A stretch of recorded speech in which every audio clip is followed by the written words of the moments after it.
Konnichiwa, pedophiles. Right, let's start. Hello, konnichiwa, and welcome to another episode of the Alfie's Business Club. I am your co-founder, your leader, your musician, your bike rider, your pioneer, your inventor, and your visionary, Alfie Dundas. I'm joined, as always, by my junior fiddle, Mr. James Mileham. James, say hello. Konnichiwa. Konnichiwa. Konnichiwa, James. Now, we are talking Japan today. Not exclusively Japan, but a Japanese company, one very close to my heart. Mm-hmm. And that is, of course, Yamaha. Yamaha. Yamaha. Yamaha. Yamaha. Yamaha. Yamaha, the company that will sell you literally anything. Anything in the world, whatever you want. Sell you anything at all. You know when you go to the shops, James, and your wife gives you a list? The old ball and chain. The old ball and chain, or your mum gives you a list, or your flatmate gives you a list, and they go, to buy, I need a boat engine, piano, motorbike, swimming pool, and a guitar. Yeah. And you go, well, they're not going to have that at Aldi, are they? But I tell you where they do have that. It's Yamaha. Yamaha. It's Yamaha. They will sell you anything. They will sell you literally anything. What do you want? What do you want? What do you want? I'll have a keyboard. Please. Yeah, we do it. I'll have a talking toilet, please. We do that as well. Yeah, We've actually got a bundle on. Yeah. Keyboard and toilet package. And fridge. Right, let's get on with it. Here we go. This is the earliest back we've gone so far in Alfie's Business Club. If you're new around here, by the way, this is the podcast that will make you $1 billion by looking at other billionaires. And we've gone to the east of the world for the first time, and we're very excited for that. We're in 1880s Japan. 1887 to be specific, with Tokusu Yamaha, a young Japanese watchmaker. So we've started with watches, and if you're watching this on YouTube or Spotify, we've got a picture of young Yamaha on the screen. Very distinguished. That's cool. Gentleman. I think he's got some military medals. He's got some military medals, which would make sense because he sort of did survive the war. He's a local young Japanese watchmaker, and he sort of earns local fame by fixing a broken organ at school. It's not the coolest. No. It's not. He's not a jock, I'll be honest. He's a maybe in the 1880s Japan that was like playing on the football team. He was dating the cheerleaders. Yeah. Because they went, wow, Tokusu fixed that organ. Maybe he can fix mine. Maybe he can fix my heart. Want to look at my organ, love? Look at my organ. Get your organs out. That's what he said. Well, so that I can fix them. Yeah. Let me be very clear. Let me play your organs, love. We are not implying that Tokusu Yamaha was in any way a sort of perverted figure. No. But we also can't know.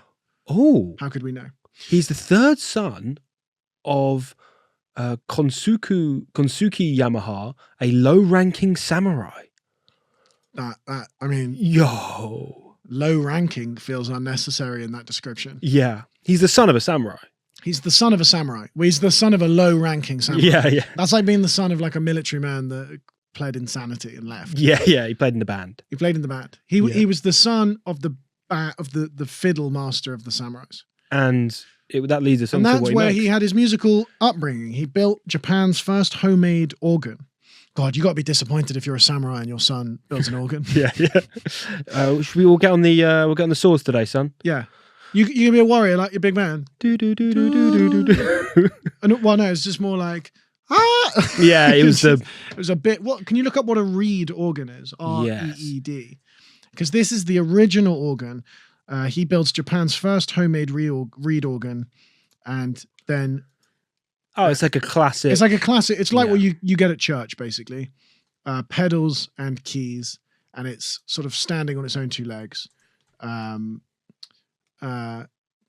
Very disappointing for the son of a samurai, albeit a low-serving samurai. Yeah. The highest organ maker in the world is still lower on the social hierarchy than the lowest samurai. Well, samurais at this point were going out of fashion, and the reed organ. Was, I mean, this is the Mick Jagger of 1887 Japan. Yeah, he's in. He establishes a company, Nippon Gakki, which literally means Japan Musical Instruments. Now, he wasn't a creative fella, but he was very good. He built organs and pianos, and built Japan's first upright piano in 1900, followed by the first grand piano in 1902. The craftsmanship pays off. Yamaha's pianos win a Grand Prix award at the 1904 St. Louis World's Fair. I assume that is the Grand Prix of music, Yes. not like the F1. No, I think it's like, didn't they have that the World Fair was like everyone comes together, they show off what they've got as a country. Yeah. So Japan will show off Reed reed organs. Reed organ. Yeah. Well, no, and grand piano. Oh, grand piano. Take a look at this. St. Louis, was it St. Louis World's Fair? St. Louis World Fair 1904. Like, what else was on offer, to be honest? Yes, because ours was the best. We had the best one. That's why Crystal Palace. You know Crystal Palace? What are you going on about? What do you mean us? Britain. The Great Britain. The London World's Fair. The land of the free. Built Piano. Crystal Palace as like a venue. What are you talking about? Football. That's Selhurst Park. Yeah, they built Selhurst Park. Let's not get into World's Fair. That can't be our number one export. Is Selhurst Park? No, I couldn't even find it on a map of London. No. Look at this. You mean a literal Crystal Palace? Yeah, and that's what the football club's named after. I believe so. Oh, that's interesting. We will be doing a series on the Great Business Exhibition is what it was called. The Great Exhibition. Look at that. And we built a fantastic Crystal Palace in Hyde Park. Yeah. In 1851. Yes. And then 50 years later, on the other side of the world, unrelated, yeah, a Japanese man builds a piano. But we're how is that even meant to be in this episode? Where are we going with that? So the St. Louis World Fair. Yeah. Ours was a World Fair that was maybe after that or just before that. 50 years before we put the Crystal Palace at the World Fair is what you're trying to say. Yeah. Great. Well, I'm glad we got that in. Keep the tags on the gilet, James. You're going to be here next week. In the 1910s, Yamaha was producing over 1,200 pianos and 10,000 organs a year. It's a hell of a lot of machines. Mm-hmm. And they even survive World War One.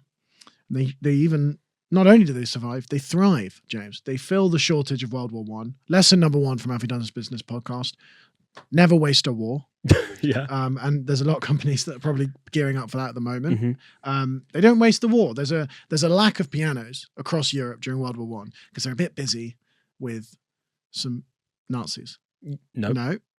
What was Japan doing in the First World War? Well, I don't. Right. This isn't a history podcast.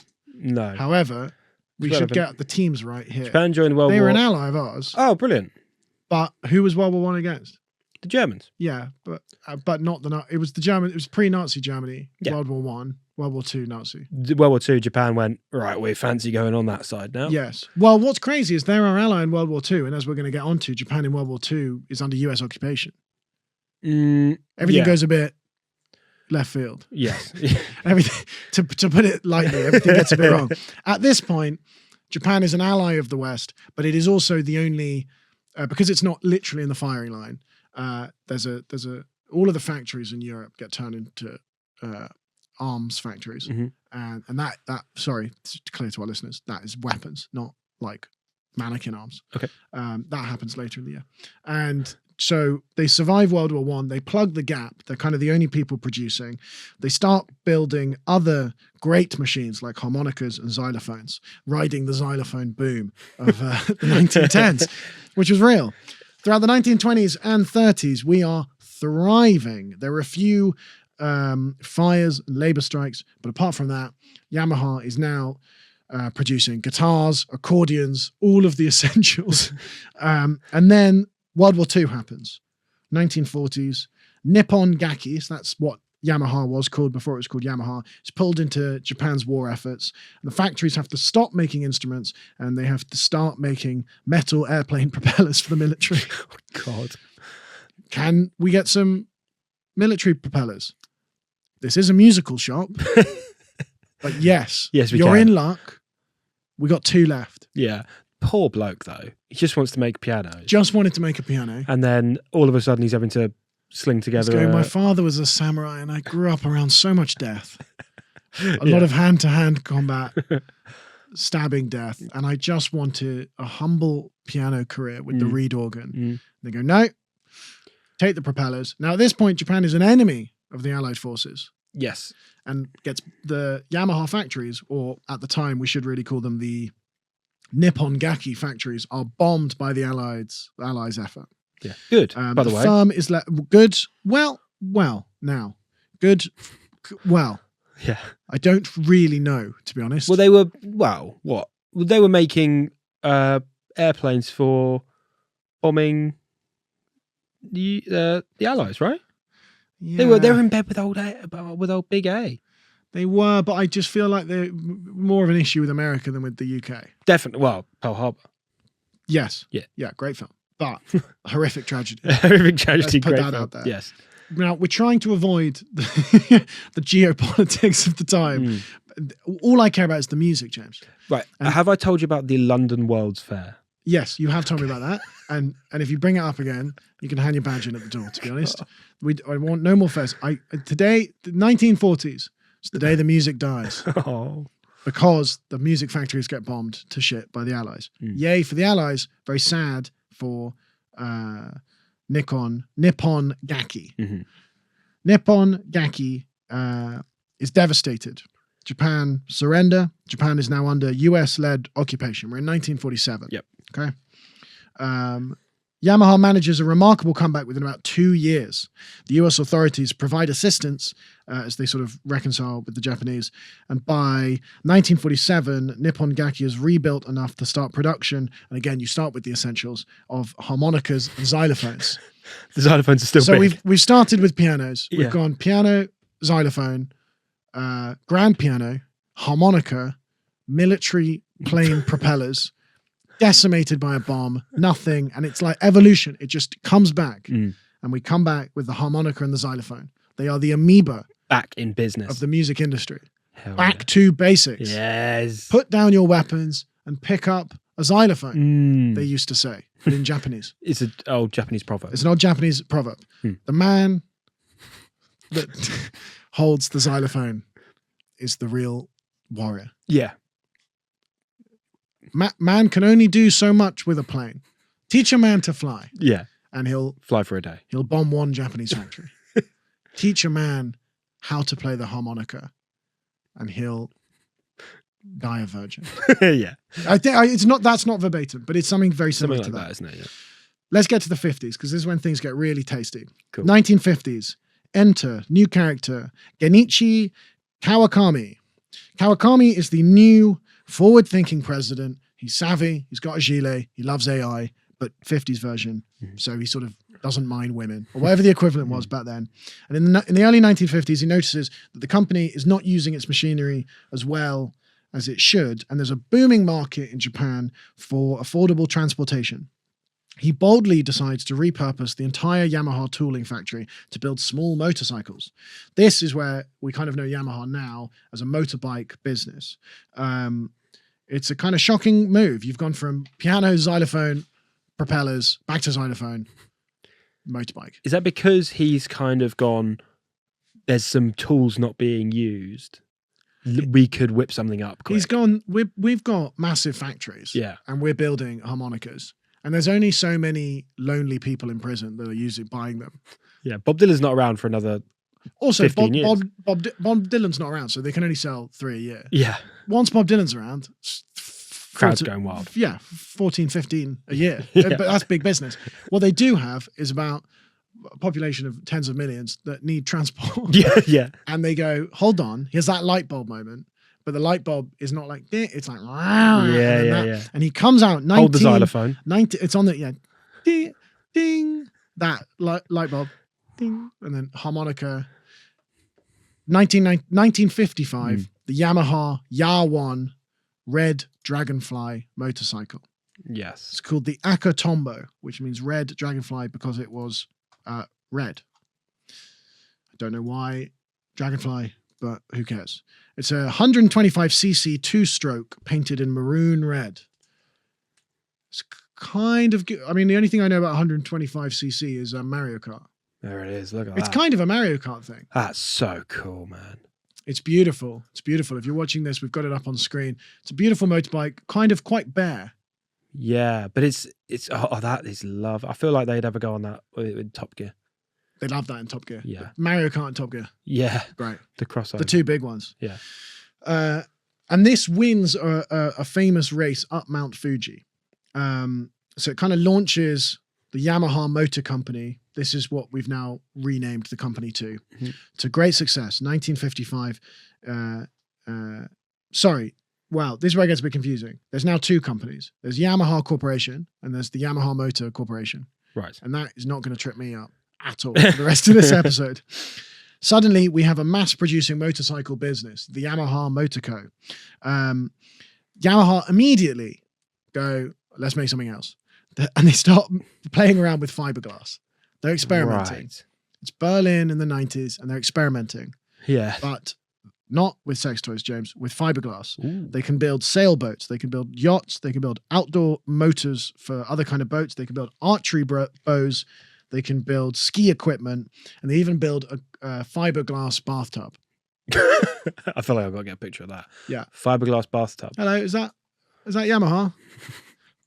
Yeah, I got the bike. That arrived nicely. Have you got a fiberglass bathtub I could have?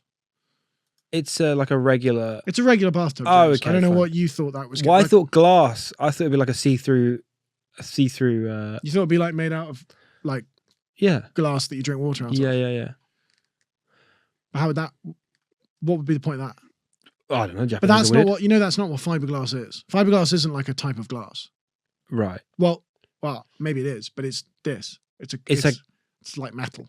No, I didn't know that. Yeah, it's what your bath is made out of. I assume, and your sink. Why didn't they make sinks if they can make baths? Well, maybe they will. Can you look up Yamaha bath? Yeah. Yamaha. Is there like a branded Yamaha bath?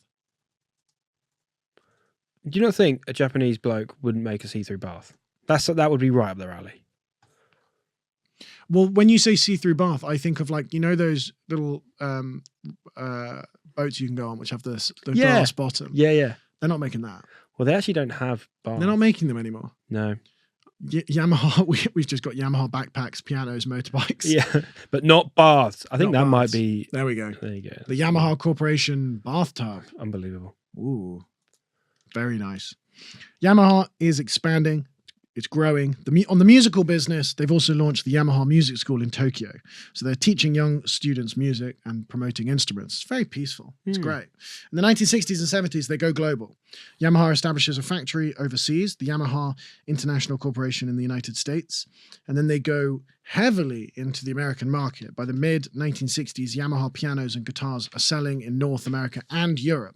By 1966, Nippon Gakki has become the world's largest piano manufacturer. Hats off. They The smashed US shit themselves. it. Did they? Yeah.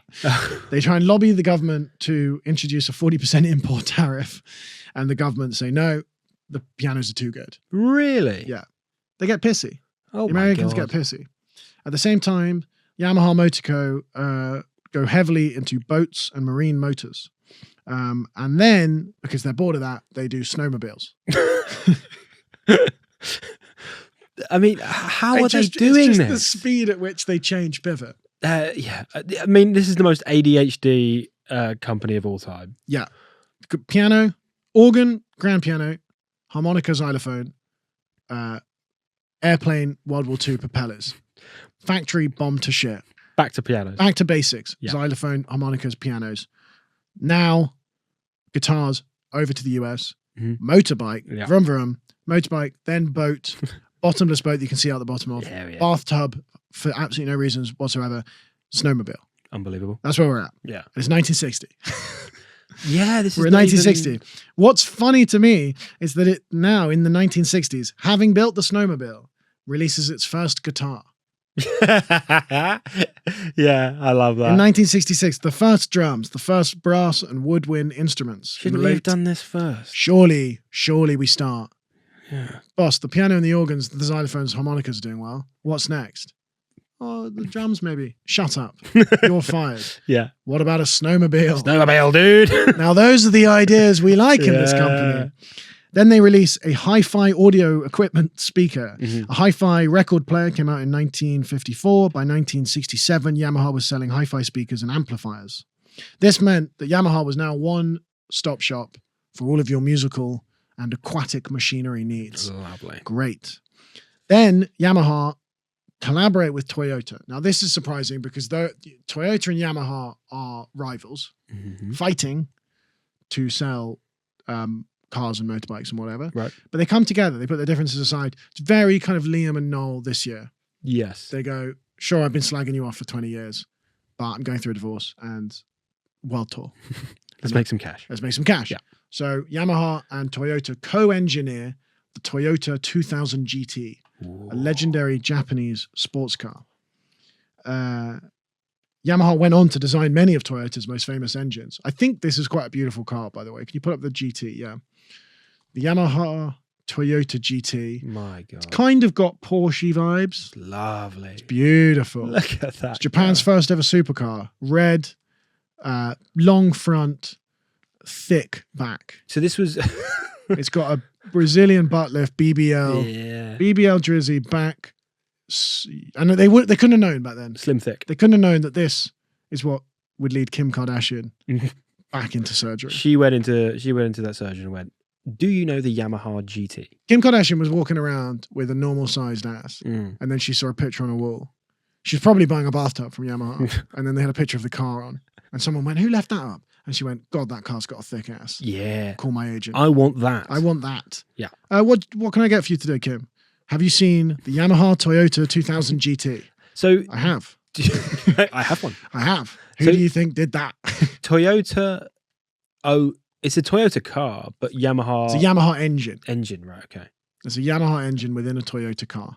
It's collaboration. Very good. Sometimes in business, kids, it's better to get on rather than to fight. Yes. And we're going to find out why quite soon, because they do start fighting, I think, almost immediately. Because they don't want to compete and both have a car in the same industry. So they just release one together, but they are still competing on bikes. Now, in the meantime, 1971, Yamaha, obviously, natural move, Mhm. semiconductors and chips. Okay. Right. Semiconductors and a chip factory. Now, you got confused about chips last time. Because I thought because of It's the not food. oh No, a chip is a small metal thing that you could put in for example, in a phone, in a telephone, but also, I think importantly, they're putting chips in the pianos so that they could create electric pianos, oh my electric God. keyboards. That's electric amazing. Guitars. It's amazing. It's amazing. 1975, Yamaha becomes the first company to sell a production motorbike cross. What the hell? First company to sell a production motocross bike with a monoshock rear suspension. I don't know much about that. So that big ass we were just looking at, Yeah. bouncing all over the place, is now being suspended. Rear suspension. It's basically like a shock absorber. It's like a suspender. It's a shock absorber on the back of the bike. You're not a motorbike guy, are you? No. But I'm a money man, and that is that it. It's just a spring. Disappointment. Is that it? Yeah. There's a whole paragraph on that. Yeah. Shock absorber. But I think it would have been 'Cause quite you'd be- innovative. and because you'd be bouncing about. You're going up and down on the bike. Yeah. On a cobbled Motocross. street. Yeah. The Tough. cobbled streets of Japan. The cobbled alleys of Japan. Yes. But Um, no, I think this is probably quite a big, they're very innovative, aren't they? Because the music as well. I mean, how much more techie does music become going into the 80s? It will Well- become synths and Well, they're at the forefront of that. Yeah. They are, before this point, it's all plugged in music. Mm. Like what were the Beatles? I mean, is this the Beatles? no, just after the Beatles. Beatles are broken up by this time. What, by 70s? Yeah. Beatles have been and gone Been and gone by about a year. without a synth. No synths in the Beatles. Imagine what they could have done I know. Wow. if they just applied themselves.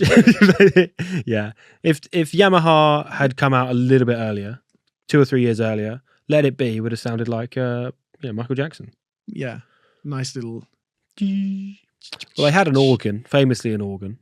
Well, they had a reed organ. Probably, yeah. Good for them. Yeah. Thanks to Mr. Yamaha. Yeah. So where are we? We're in the 1970s. They develop in music, electronic music. Mm. On the motor side of things, just a bit of a suspender. Yeah, a spring. It's not. I mean, they're both giving equal credit in the research doc. I don't think those are two equal inventions, to be honest. One makes the journey just a little bit more comfy, Mm-hmm. especially with that thick ass car. get ready for 1975. Things go a little bit wrong. We have the Honda-Yamaha war, one of the worst wars we've ever seen. Yeah. The early 80s bring a ferocious battle in the motorcycle industry. Determined to dethrone Honda as the number one bike maker, Yamaha dramatically ramp up production around 1980. Honda retaliate, and they just enter into basically a full-blown price war. Honda and Yamaha flood the industry with bikes, and they try and undercut each other to grab up the market share. Yamaha lose. Long story short. That's surprising. Yeah. Because I feel like, well, if they'd have just concentrated on bikes, they're doing all sorts. Can someone get the bikes? Can someone do the fridges? Can someone do this? Yeah. Well, what's happening with the xylophone? Yeah. We still making some of those? Who's on xylophone? Who's on xylophone? You'd hate to be on xylophone at that company. I know. We've just won the Grand Prix with our motorbike. Well, my xylophone's still here. Yeah, I can do Mary Had a Little Lamb. Look, I've got 14 different sounds. There must have been a big delineation between the nerds on the xylophones and the jocks on the bikes. motorbikes. Yeah. Oh, you'd hate to go to the wrong Yamaha. Yeah. Oh, you'd feel like a fool. Oh God. Oh, you rock up in a Yamaha, do a wheelie. Yeah, fix that. Throw the helmet. Yeah. I make xylophones. What's up, nerds? What's up, nerds? Just motorbiking across a xylophone. Yeah, they're just smashing their xylophones. Xylophone, in my understanding, is just a toy you get a kid and they get bored of it in about 8 hours. But I feel like back then, are people actually using it? Bing bong bong. I think it's just for. Sorry, do that again. Bing bong bong. Sounds like the. I was just. Rihanna. That. It's mainly the announcements at airports. Bing bong bong. Yeah. The check-in at EasyJet is now available. You know, it's all that. It's all like incidental. And sorry, so you think the entire xylophone industry is propped up on the EasyJet advert? Well, the announcement at the airport. You're talking about airports where This is your captain speaking. The seatbelt signs have been turned off. Well, now you're in the plane. I'm confused. Well, they're playing them on the plane as well. Ding dong dong. I think it's more of just like when the seatbelt sign comes off and it just ding dong. Yeah, maybe that. Maybe. Well, should I look up? Yeah. Or if it's British Airways. Oh. Is that true? Have you not? I don't fly. Have you not travelled BA, James? Very rarely. What do I pay you for around here? Oh, look at that. Oh, yeah. Those are different. Oh, those are okay. Sorry. Yeah, right. These aren't baby right. xylophones. How far into this episode are we? 40 minutes? Christ, it feels like 40 minutes. 28 minutes in, and we've only just had a look at the what the xylophones are. That is cool. I would like to take back the things I've been saying about the xylophone. That is not what I was getting given as a kid. You were thinking of the baby ones. I was thinking of one with literally 4 things. Yeah. And you smash it, and I've watched too many of my. I've got 10 nephews and nieces. They take it out and they smash it up. That's what you do. You just smash it as hard as you can. I thought fully grown adults were buying small ones on desktops and on putting them on the table and going. That is a. I mean, that's got. That's a weapon. That's got 100 keys on it. Yeah, that's mad. There was a one with 2 rows. That was pretty fresh. Yeah, that's cool. Hell yeah! Look at that. Oh hell yeah! The Yamaha TX6. That's sick. What are those top notes for? Maybe they're like the black keys on the piano. I feel like you've made that up. I mean, it could be. I don't know. I'm not a xylophonist. No, well, you don't say. You're an airport specialist. I'm an airport announcement specialist. Ding, ding. Ding, ding, Great. ding. Let's manufacture 20,000 more of those. We're already doing planes. We're in 1979. We're talking about the EasyJet toilet seatbelt sign coming off. Well, you know. No, don't be silly. We're in 1983. Yeah. Honda have won the Honda-Yamaha war. The most devastating war. The casualty toll is 0. Nothing has changed except Yamaha have accidentally now oversupplied bikes into the market. Yeah. Gossip suggests, and I don't know who suggests this, but someone suggests that Yamaha had 1 million unsold bikes sitting in warehouses and showrooms by the early 80s. They've made too many. They were trying to sell them cheap. But the problem with motorbikes is you only really need one. They run out of people to sell them to. So what they do is they just heavily discount to try and get rid of their inventory. And they flood the market in the US with these cheap motorbikes. And Harley-Davidson sails into the water. No one's buying Harley-Davidsons because they get cheap Yamahas, they get cheap Hondas. So Harley-Davidson lobbies President Reagan for a tariff in 83. President Reagan says yes, and now there's a tariff on Yamaha, Honda, and other Japanese motorbikes. So they're having a bit of a... I can't tell if this is a good time for getting the brand out there. Mm-hmm. It's a bad time for profit. Yes. Because they are selling them super cheap. Yeah, very cheap. Package deals. Cheap material, maybe? You're in America and you're buying a xylophone for your kid and you're getting a free motorbike on the side. Yeah. And they're going from your friends at Honda, from your friends at Yamaha. Buy one, get one free. Buy one, get one free, motorbike edition. Yeah. Unnecessary, arguably. Yeah. But in the 1980s, they go back into the music game and they have a banner decade. In 1983, Yamaha released the DX7 synthesizer, a digital synth that became ubiquitous in pop music. Can you find a song that uses a bit of DX synthesizer? Absolutely. We cannot play it because we'll get copyright struck off. But just give me an idea. Am I thinking Daft Punk? Not in the 80s.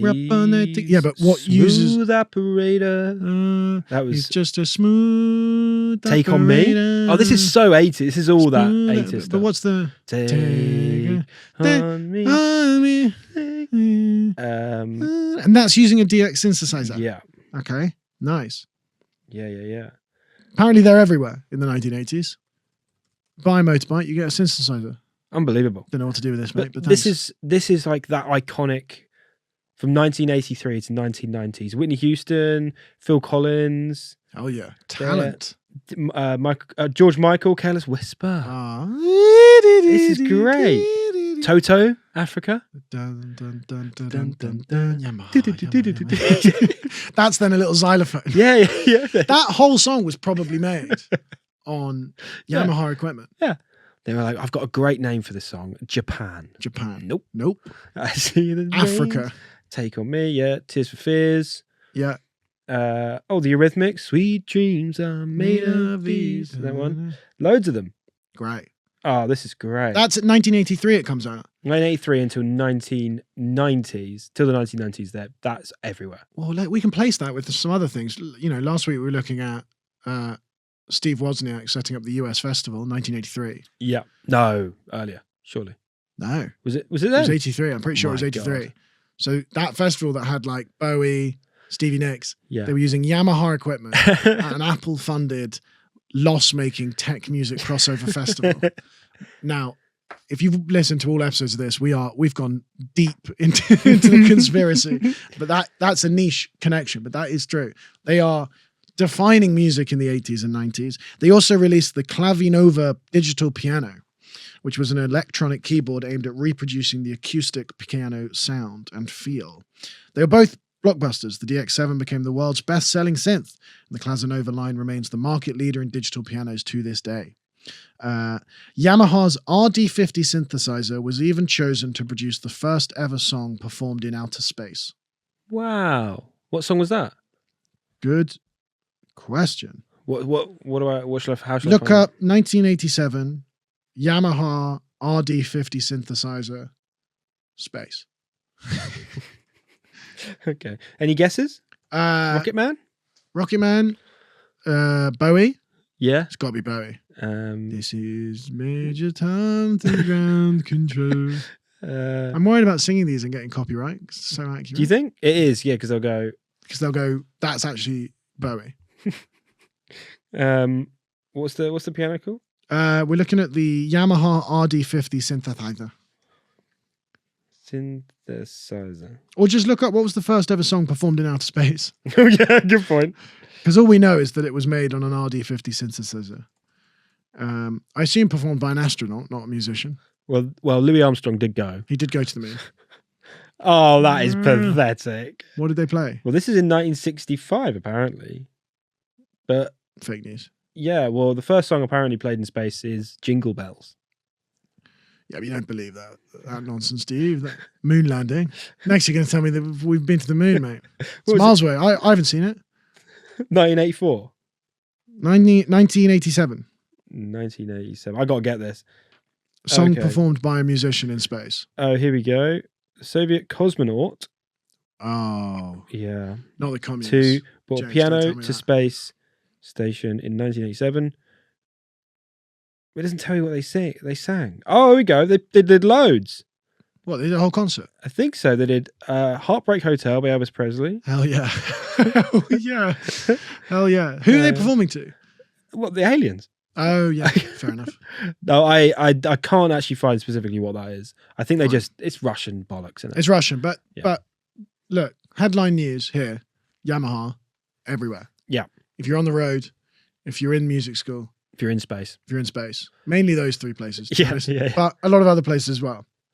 It's not until we're now at 1987. And I can imagine they sort of they went, we're clearly best at musical instruments. We'll stop there. Nope. Okay. No, that's not going to happen. Arguably, they should go, we're the best at musical instruments. We should just keep making musical instruments and motorbikes. You'd think. They go, no. No. Can we create, I don't know. The way they come up with products in Yamaha is they just go for a walk and they see something. They go, we'll have that. Yeah. We'll make that That's as well. mine. They started as a watchmaker. Yeah, true. Look how far we've come. Son of a samurai. Son of a samurai, son of a disappointed father. Mm. And look how far he's come. Well, he's dead now. We're now on the 100-year anniversary of Nippon Gakki, and it officially changes to the Yamaha Corporation. 1987, 100 years on from founding. Now we have the Yamaha Corporation and the Yamaha Motor Corporation. Very easy. Very Yamaha Corporation have opened an English language school in Japan as an offshoot of their musical education efforts. They're doing education, they're doing music, they're doing motors, they're doing boats, they're doing baths, they're doing space. They're big. In 1989, Yamaha introduced the world's first CD recorder for consumers, letting people burn audio CDs at home. Now that's interesting because that feels very early, 1987. That is like, I mean, I used to do that as a kid. Music from iTunes, burn it onto a CD, put it in the car. Yep. Now that's what I call music. Don't take that zip off. I was going to take it off. Okay, good. James was threatening to take off the tag on his gilet, which means I can't send it back. No. I'll keep it on. It's a Yamaha gilet. Be careful. Yeah. It's very expensive. Got it free with a bike. And then in the 1990s, they pivot again and they go, we're going to build a supercar. They take all of their talent off the motorcycle racing and they decide to build their own supercar called the Yamaha OX 9911. That is mad. Wow. Okay. If you're listening to this, get that up on your phone. It is the Yamaha OX 9911 is quite possibly the weirdest car I've ever seen in my life. It's so cool. Because that's the opposite of a Kardashian. It's narrow at either end and then really big in the middle. Yeah. Big pair of chebs on her. That's just like a, what is that? That's just like a beer belly. It That's just a feels bloke down the pub. Feels Skinny sweet tree, legs, skinny arms, Yeah. big belly. Yeah. That's what that looks like. Yes. Lying down. That's the silhouette. Yeah. But it is sounds like something out of Tron. It is beautiful, isn't it? I really like it. Well, let's explain what's going on here. So this is the original it's the first supercar that Yamaha make. And basically what they do is they take their Formula One V12 engine and then they have a tandem seat layout with one passenger behind the driver. So there's no chat.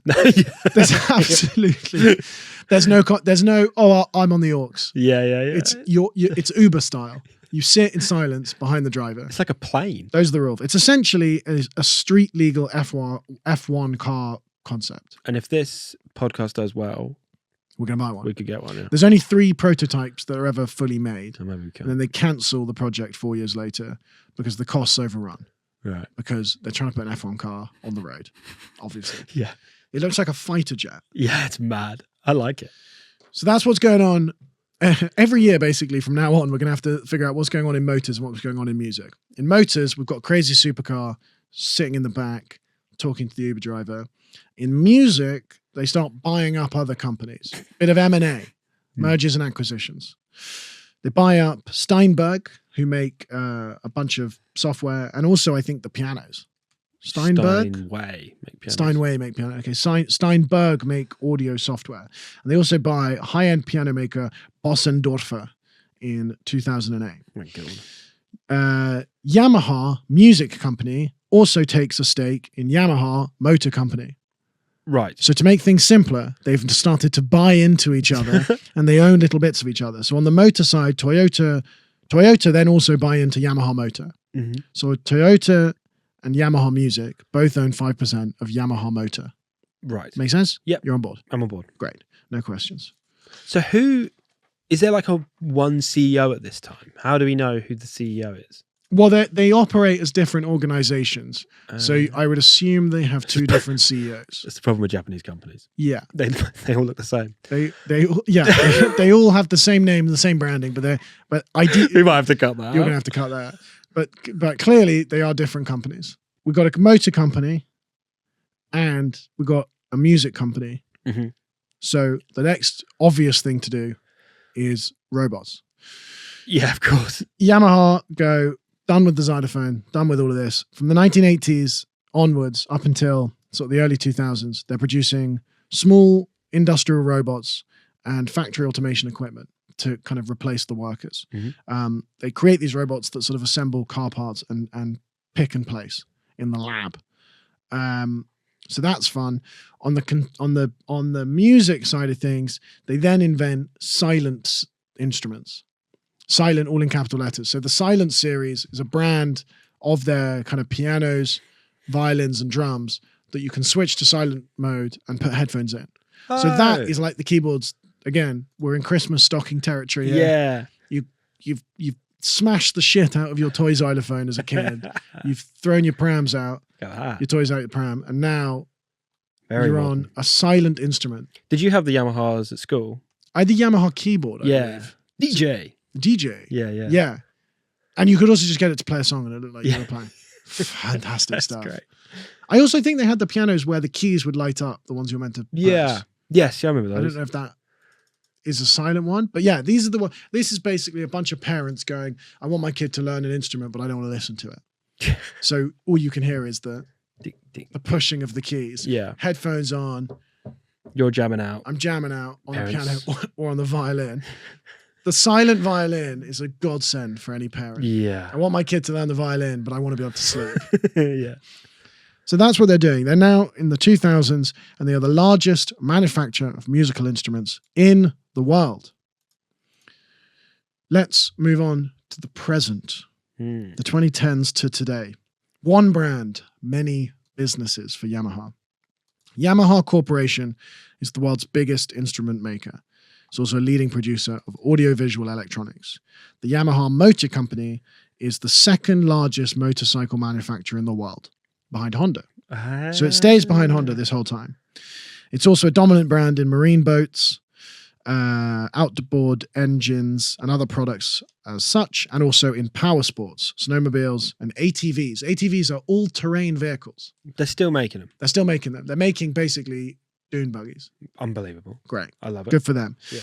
The Yamaha product catalogue now ranges from grand pianos and saxophones to golf carts, boat engines, swimming pools, unmanned helicopters, wheelchairs, and industrial robots. That is the collection of Yamaha goods that you can buy. Hello, mate. Can I get a boat engine, please? Yeah. Oh, sorry. You've called unmanned helicopters. Yeah. I need to get to my piano, but I can't walk. Well, don't worry. Got a wheelchair for You got that. a wheelchair for you, mate. Got a wheelchair for that. And whilst you're at it, here's a saxophone. Unbelievable. It's great. They make everything. I love it. They make everything. They are still technically under two companies. We've got Yamaha Corporation that do music, and we've got Yamaha Motors that do vehicles. But they share a brand and they share a motto, which is two Yamahas, one passion. It's the Japanese version of Two Girls, One Cup. If the girls were Japanese manufacturers, and the cup was a business. Yeah. Yeah. I mean, A is that Yamaha. clear? Is that clear? That's yeah. It's clear. Two businesses, two brands, one business. Mm-hmm. Two girls, one cup. Two girls, one cup. Yeah. It couldn't be clearer. You give me some. As a metaphor for what's happened here. Couldn't be clearer. Couldn't be clearer. At first you watch it and you go, saxophones and motorbikes, that makes no sense at all. And then you go, oh, that makes me feel physically sick. Yeah. That makes no sense. I'm so confused. Yeah. Why is she doing that with the saxophone? And then the more you watch it, you go, this might be art. This might be the greatest. This might be the greatest thing I've ever seen ever. I've got to send it to someone. Yeah, I got to make my friend watch it and film the reaction for YouTube. Does that make sense? That Yeah, it makes makes sense. sense. That makes a lot of sense, Yeah, right? yeah, Cool. Because I don't want to confuse anyone. No. 2 Yamahas, 1 Passion, and they've shared the same logo, which is the 3 tuning forks. Again, sort of, it's a nod to the original music of the original Yamaha and the original musical products. Yamaha Corporation still own about 5% of Yamaha Motors, as do Honda. Yamaha Motors owns a little bit of no one. I think Yamaha Motors is somehow like the bitch company, even though it's way bigger and in cooler terms of revenue. Yeah, way cooler. Right, yeah. They might wait. What can you find out? What makes more, the motorbikes or the equipment? It cannot possibly be the music equipment. Like, do you think we get a revenue pie chart breakdown for Yamaha? Oh God. I mean, how many saxophones do you have to sell to sell one motorcycle? Let's have a look. Here we go. Motorcycles make significantly more. No, but that's more than motors. You need music. Oh yeah. You've done motors versus motorcycles. Oh, yeah. I reckon it's motors. Okay. Yamaha motor makes significantly more money than Yamaha music. Interesting. So no, that Yamaha. Okay, there we go. Yamaha motors that make motorcycles, marine products, boats, they make $16 billion a year. Mm-hmm. Yamaha Corporation that makes musical instruments and audio equipment makes around $3 to $4 billion a year. But I feel like it's a very Japanese thing to be like, ultimate respect to the music. yeah, yeah. Pay respect to the music. You may be loud, you may be brash, but you're not as beautiful. You may make loads of money. Yeah, and you may be bigger and more interesting. You might be having sex with my girlfriend. You might be having sex with my girlfriend, but I'm a fucking xylophone. Yeah. Mary had a little ham. Have I heard of her? Pay some goddamn respect to the bow. Bow. Traditional bow. Yeah. Bow to the xylophone. And I nod my head to the xylophone because the motorbike company is way less interesting. And the music came first, James. You got it. And I've always said that. Yeah. The music comes first. Now, what have we learned? Well, what have we learned? The bloke that runs Yamaha, or girl, but it's Japan. It is a bloke. It's Japan. Japan. It is a bloke. Well, we also know who it is. Yeah. They will flog you anything, any old shit, anything. Yeah, anything. But I think it's an ultimate testament to adaptability, changing with the times, and making cheap Japanese shit that they can flog on to the US. And we're all for that here at the Alfie's 100%. Business Club. Yeah. Basically, I think the moral of the story is if you're making one thing and it's going really well, and I get calls all the time and they go, Alfie, I'm making this and it's product A is doing really well and I'm selling millions. Yep. Shall I just make some other things like it? And I always say, no. Make something so far away that when people find out you make both, they go, well, that must be a mistake. Yes. If you're selling plants, start selling concrete. Yeah. And they'll go, what? But those are, and you go, no, you don't understand the design process of concrete. If you sell computers, start selling dildos. Yeah. And never apologize, never explain, and sort of have no reason to. Yeah. That's what they're doing.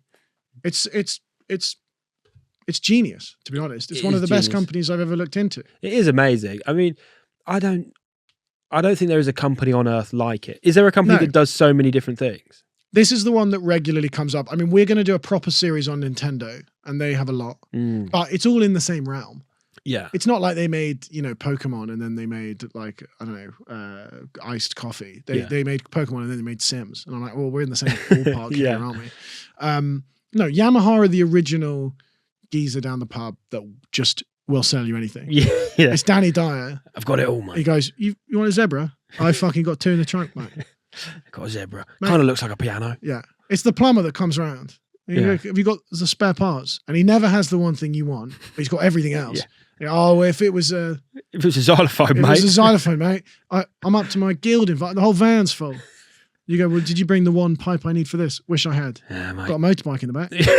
And a glass bath.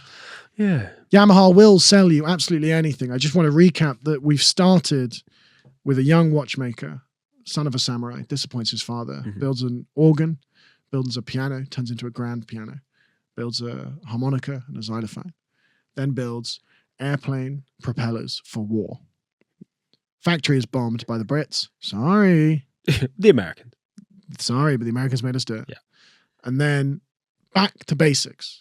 That was my favorite part of the Yamaha story. The xylophone and the harmonica. the essentials. Build that up. Guitars, drums, pianos. On the other side of things, motorbikes, cars, boats. Beat up Honda for a bit. Beat up Honda, lose. Yeah. Get a wedgie from Honda, come back, go snowmobiles, bathtubs, hair dryers, Yeah. backpacks, merchandise. And now, $20 billion a year, they're cooking. They're They're smashing absolutely cooking. It's 100 years from samurai to snowmobile. That is amazing. It's the Yamaha story. And I wish them all the best. And I can't. Oh, they also make golf clubs. We didn't touch on that. Do they? Yeah. Yeah, well, fuck it. If they make anything at this point, it's Yeah. not interesting anymore. They make sports equipment. Congrats. Unbelievable. Yamaha, the company that will sell you absolutely anything. And I've learned a lot today. I think you have too. Yeah, I've learned a fair bit. So thank you very much for tuning in. Join us next week for more episodes where we'll break down some of the billion-dollar powerhouses in the world, and go listen to our previous episodes. We've got episodes out now on Apple. Steve Jobs being a bully. Steve Jobs' secret love child that he ignored. There's some great stuff in that. And We call the Vatican. we called the Vatican. We did call the Vatican. Go and find that. That was great. And who knows who we might call next week. We've also got an episode on Palantir that came out on Monday. This will be coming out on Wednesday. So go and watch that as well. If you've got any comments, drop them below, and make sure you subscribe to Alfie's Business Club on YouTube, Spotify, Apple, or wherever you get your podcasts. James, you got anything to add to that? Yeah, actually, Well, we haven't got time. So we're going to shut that one off like a faulty snowmobile. Good night. God bless. Konnichiwa. And bow.